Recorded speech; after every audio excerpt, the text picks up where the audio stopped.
ଆଜିର ପ୍ରଥମ news March 3ରେ ମୁଖ୍ୟମନ୍ତ୍ରୀଙ୍କ ଜନ ଅଭିଯୋଗ ଶୁଣାଣି ପାଇଁ ଆରମ୍ଭ ହେଲା ପଞ୍ଜୀକରଣ। ଆସନ୍ତା ମାର୍ଚ୍ଚ 3 ତାରିଖରେ ମୁଖ୍ୟମନ୍ତ୍ରୀଙ୍କ ଅଭିଯୋଗ ଶୁଣାଣି ଶିବିର ପାଇଁ ଶୁକ୍ରବାର ଅପରାହ୍ନରୁ ଅନଲାଇନ୍ ପଞ୍ଜୀକରଣ ଆରମ୍ଭ ହୋଇଛି। ଏହି ଶିବିର ପାଇଁ ସର୍ବାଧିକ 1000 ଜଣ ଅଭିଯୋଗକାରୀ ଆବେଦନ କରିପାରିବେ। ତେବେ ଆଗ୍ରହୀ ବ୍ୟକ୍ତି ଜନଶୁଣାଣି ପୋର୍ଟାଲ ଅଥବା ମୋବାଇଲ ଆପ୍ ଯୋଗେ ମୁଖ୍ୟମନ୍ତ୍ରୀଙ୍କ ସହ ସାକ୍ଷାତ ପାଇଁ ପଞ୍ଜୀକରଣ କରିପାରିବେ। ତେବେ ଅଭିଯୋଗ ପ୍ରକୋଷ୍ଠକୁ ଆସିବା ବେଳେ ସାଙ୍ଗରେ ବ୍ୟକ୍ତିଗତ ପରିଚୟ ପତ୍ର ଆଣିବାକୁ ବିଭାଗ ପକ୍ଷରୁ ନିର୍ଦ୍ଦେଶ ଦିଆଯାଇଛି।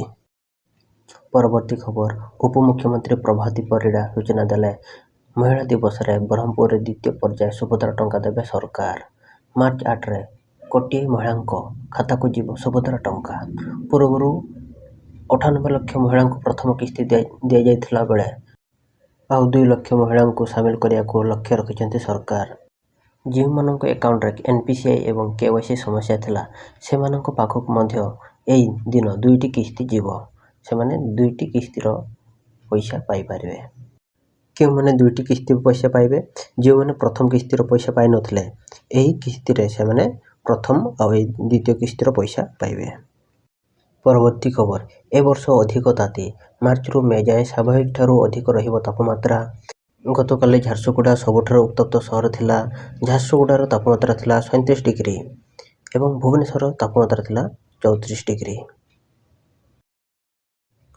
ପରବର୍ତ୍ତୀ ଖବର ଦେଶରେ ମାର୍ଚ୍ଚ 1 ତାରିଖରୁ କିଛି ଗୁରୁତ୍ୱପୂର୍ଣ୍ଣ ନିୟମ ବଦଳିବାକୁ ଯାଉଛି, ଯାହା ସିଧାସଳଖ ପ୍ରଭାବ ଲୋକମାନଙ୍କ ଅର୍ଥନୈତିକ ସ୍ଥିତି ଉପରେ ପଡ଼ିବ।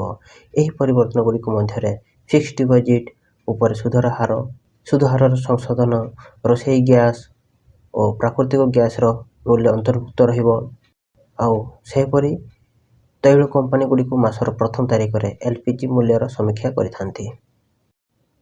ପରବର୍ତ୍ତୀ ଖବର ପଞ୍ଚଭୂତରେ ବିଲୀନ ହେଲେ ଓଡ଼ିଶାର ପ୍ରଥମ ସୁପରଷ୍ଟାର ଉତ୍ତମ ମହାନ୍ତି।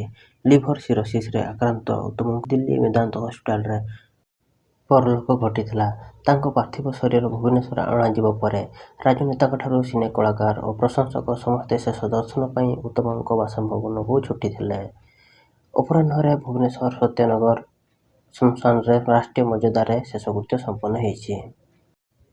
ପରବର୍ତ୍ତୀ ଖବର ପୋଲାଭରମ ବିରୋଧରେ ଗର୍ଜିଲା ବିଜେଡି। ଆନ୍ଧ୍ରର ପୋଲାଭରମ ପ୍ରକଳ୍ପ ବିରୋଧରେ ବିଜେଡିର ବିରୋଧ ପ୍ରଦର୍ଶନ। ଆଜି ମିଳିତ କ୍ରିୟାନୁଷ୍ଠାନ କମିଟି ପକ୍ଷରୁ ମାଲକାନଗିରି ଜିଲ୍ଲା ମୋଟୁଠାରେ ବିରୋଧ ପ୍ରଦର୍ଶନ କରାଯାଇଛି। ଏହି କାର୍ଯ୍ୟକ୍ରମରେ ବିଭିନ୍ନ ସାମାଜିକ ସଂଗଠନ ସହ ଅବିଭକ୍ତ କୋରାପୁଟ ଜିଲ୍ଲାର ବରିଷ୍ଠ ନେତା ଓ ଯୁବ ଓ ମହିଳା ଜନତା ଦଳ ସେଠି ସାମିଲ ଥିଲେ ଏବଂ ବିଜୁ ଜନତା ଦଳର କର୍ମୀ ଉପସ୍ଥିତ ଥିଲେ।